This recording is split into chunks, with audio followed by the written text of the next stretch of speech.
Hey everyone, and welcome back to another video. I've got a very poorly Amiga 2000 here. I've had this computer now probably about 6 or 7 years, and it's developed a few faults over the last year, and now it's not coming on at all. One of the problems is the CD-rom drive there, the SCSI drive, stopped registering. Kept on coming up with an error saying it couldn't find it, and it won't even eject. Also, the game port there on the right hand side has become loose. It's broken away. What else was there? It's putting some errors up on the screen when I try and boot it. It actually booted earlier today, but it keeps on crashing, putting up error codes. Doing a quick Google search has shown that it could be a memory fault, or it could be just a case of reseating some chips. While I'm here, I thought I'd fit one of those GOTEK drives. I bought this last year, I think, in 2023. Been meaning to fit it for a long time, and I thought while I'm here, we'll put that in as well. I've also got a Genlock card to try, an Amiga A2300 I think it is, so we'll try that out as well while we're here. So yeah, I thought I'd make a video about this. I wasn't planning on doing this, I just woke up today and thought I'll look at my Amiga 2000, because I do miss it actually. It's one of my favourite computers, such a versatile machine, and I used to use it quite a lot. So first off then, we'll get this thing open and have a look inside. I've not actually been in this machine for some years actually, since I upgraded it. I've got one of those 8MB expansion cards on the left hand side, and just so you can see, I've got a SCSI hard drive. I think there's 1MB on this card as well, along with a 1MB chip RAM obviously on the actual board itself. 2 floppy drives there. I think that's about it. There's nothing else in here at the moment. It's quite a standard machine actually. I removed the battery when I first bought the machine years ago, because obviously it was leaking just like they all are. There's the card there. I also forget what brand it is. Datafly, that was it. It was a Datafly Expansion Systems card. Quite a nightmare to set up actually. You've got loads of jumper pins on this one. So I think you can either do 1, 2, 4 or 8MB, and it uses those 30MB SIM cards. But I don't think I ever really had this set up properly, and I think that might be what's causing the problems with the errors I've been getting. So the first thing I looked at was that CD-rom drive. I was suspecting that there could be either a problem with the power supply from the actual Amiga itself, and that it's not getting the right voltage, or the CD-rom drive could just be dead, which would be a bit disappointing. You seem to remember it being intermittent at first, and it got to a point where it just wouldn't come on at all. The CD-rom drive itself.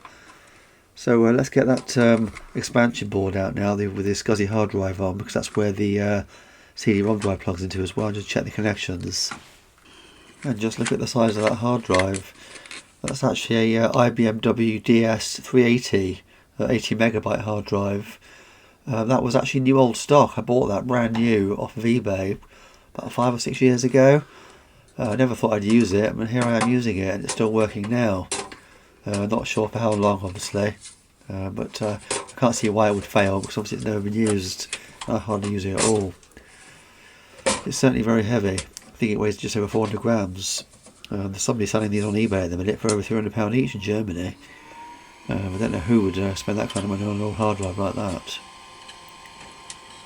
But all looks well with that anyway, so I can't see anything going on there. I reseated the SCSI cable because it wasn't all the way down.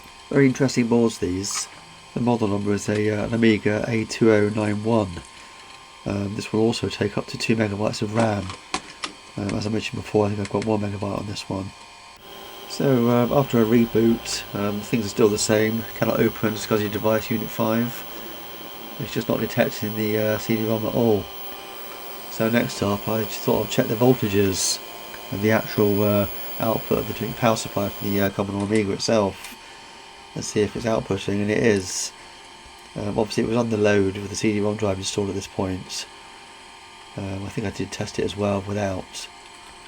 But anyway, I thought I'm not going to start trying to do a repair video on the CD-rom drive right now. And then I remembered I had another SCSI drive, an interesting one, a Nakamichi 5-disc changer. So we'll get that out next and try that. So here's the drive that was in, a Toshiba XM410 1B. It's a really nice drive actually. It's one of those ones where the whole tray comes out. The whole mechanism itself actually is motorised. I have got another one somewhere that uses the caddies. There's the back of it there. Loads of jumper pins on these things. Quite complicated to set up actually, well, it was for me anyway, because I'm only used to using the IDE ones. And here's the Nakamichi, an MJ516 5-disc changer. I think LGR did a video about this actually, I can't remember now, I'll have to look it up. But it's a very interesting machine. I bought this years ago. I don't even know if it works actually, so fingers crossed it does. But somehow it manages to take 5 discs in all at once. So we've got a manufacturer's date there, look, March 1999. The Toshiba was from 1993. But yeah, so I don't know how it manages to get all the discs in there. But it should be quite interesting. So we'll plug that in next and see if it comes on.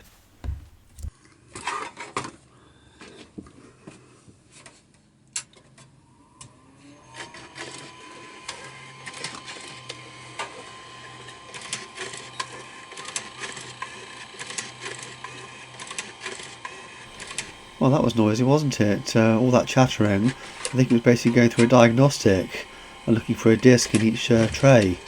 You can see that it's flashing along each one, and that's a little eject mechanism there popping open. So say this is the first time I've seen this powered up, so it's new to me. Certainly very interesting. So after scratching about for a few moments trying to find a CD-ROM, I found one. I popped it in, but it still didn't recognise it after a restart. And I realised I hadn't put the jumper pins right. It needed to be a number 5 adapter. I think it was set for 4. So it's actually working now.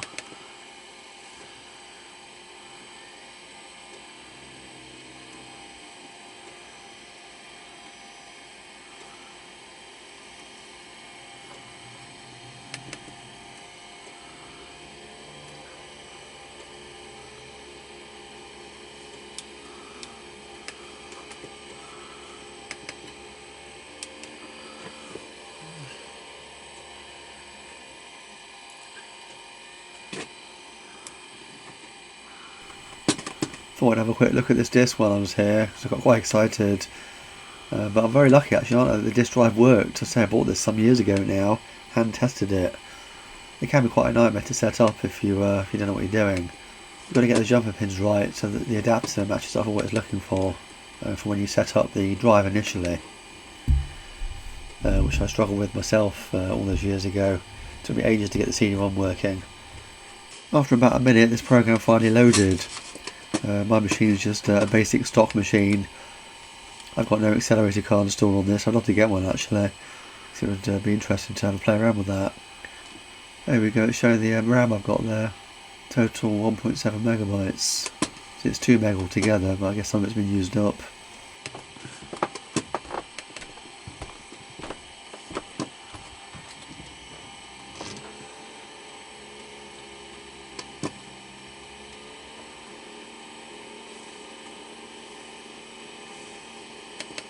When you do have a CD-ROM drive, it really does open up so many possibilities with the Amiga 2000 and the others as well, of course, because you can fit so much on the CD-ROM compared to a floppy disk.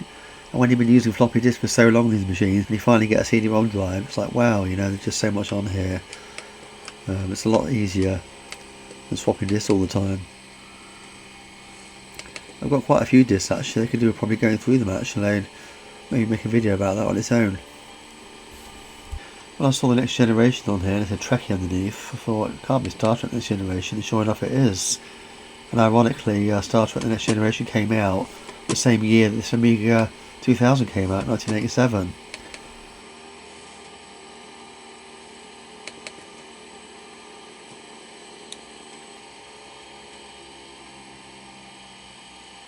Don't have my gamepad installed, so won't be doing that.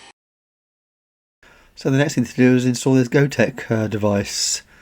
I'm only going to be using this for reading files, so I don't need to install the boot selector switch. It's just for ease of copying files over from USB to the hard drive.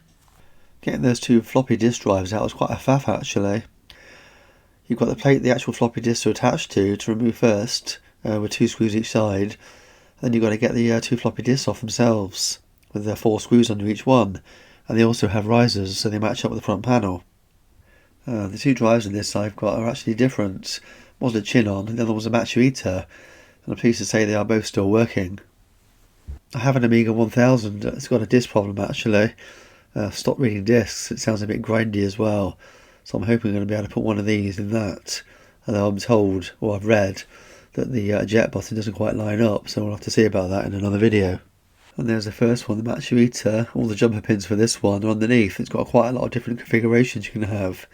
I'm not quite sure at this point what they're all for, but on the other drive I could only see one jumper pin with two positions, which was rather odd, but it may be a case that the rest of them are hidden somewhere else.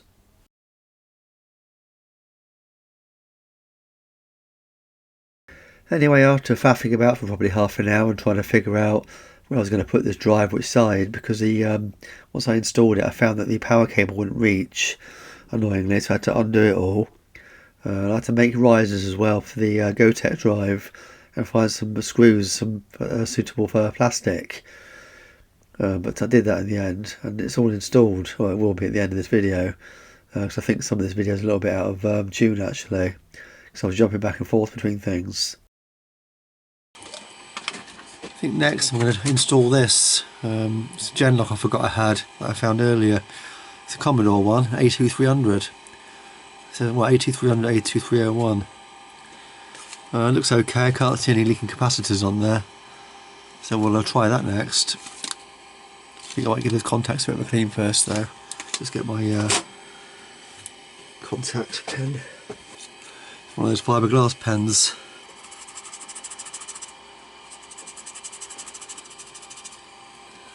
See the difference?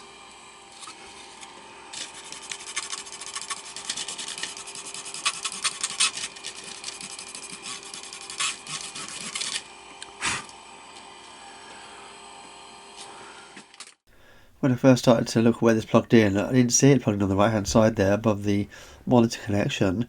I was looking over on the left hand side. Of course the card end is different.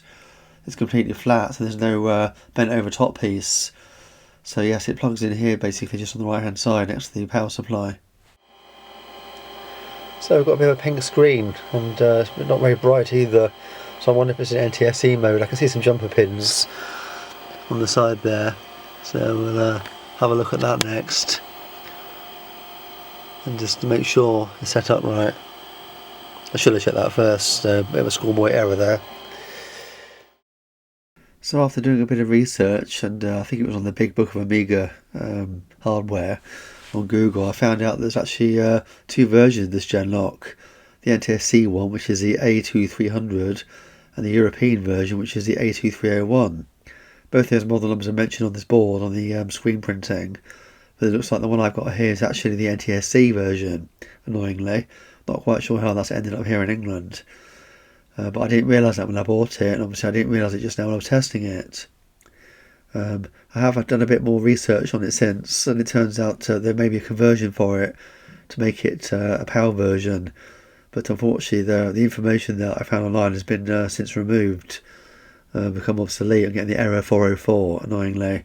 So if anybody knows anything about this Genlock and how to make it PAL compatible, please let me know in the comments, and we'll come back to this in another video. Okay, so next job is to swap this socket out. It's broken on both sides, and also a pin is broken on each side now as well. Got a new one here to put on. It's strange that they didn't put the screws on both sides, because that one's a lot stronger. It's got a lot better mounting point. There's no way that's breaking off. Obviously that one's just soldered on, so it's a bit weaker. So I'm not sure where this liquid's come from, but that's the ribbon cable for the floppy drives. It's underneath. It's very weird.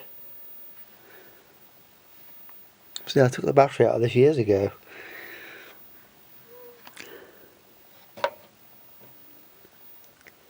It's almost sticky. Is it the cable breaking down?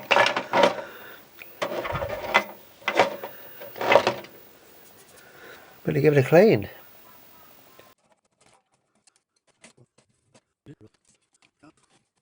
So this had a leaking battery when I first got it. So I cleaned it all up. Still a little bit of green there on that connector. Nothing underneath. It's all nice and clean. So obviously one of those screws actually goes through to the base cabinet here. So that'll be why that one's got screws on and that hasn't. But still, could have put them on both sides, I think.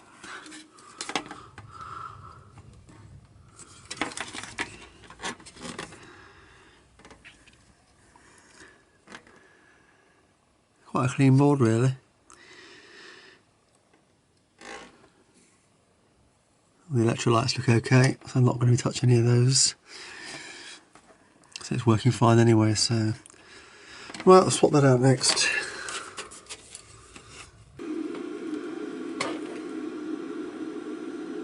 Just going to add a bit of solder here to all the pins, just to make life a little bit easier if I want to use my electric solder sucker in a moment.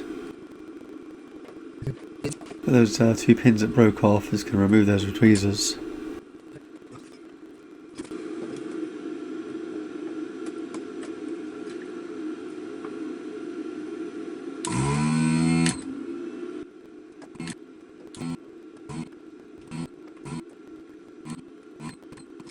These last few are proven quite hard to get out, so what I'm going to do is I'm going to snip them, and it'll be easier than just to get them out after some tweezers.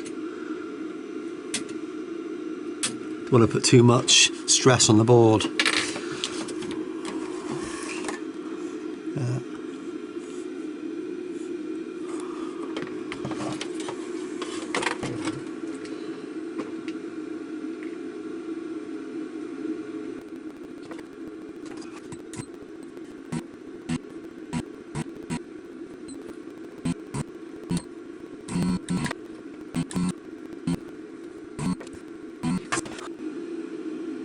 That one might be a little bit close.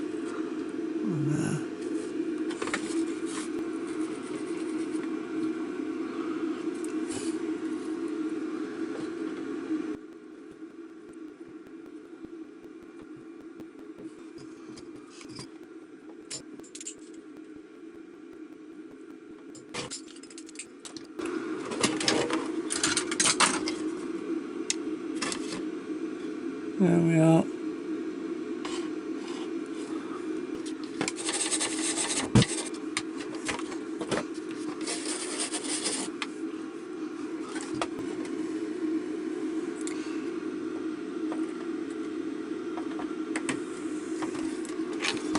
Dropped in nicely. Actually heard it click in. Just need to solder that in now.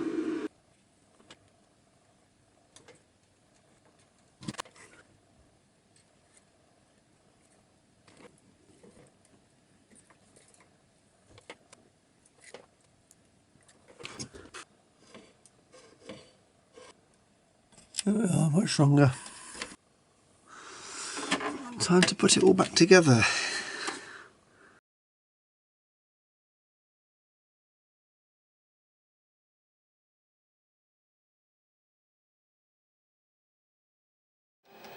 Yeah, that's working fine. Excellent.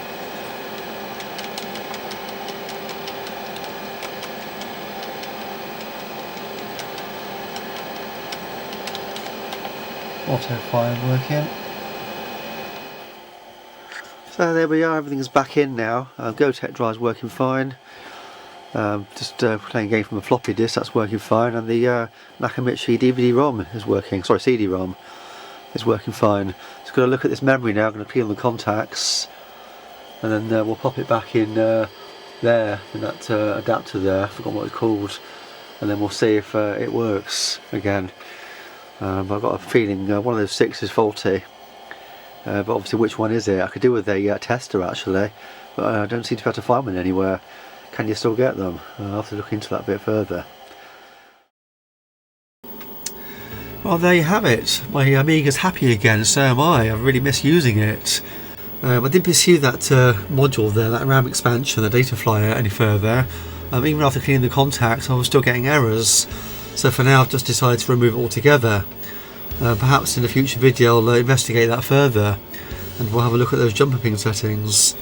Because as I say, it's quite a complicated device to set up, at least for me anyway.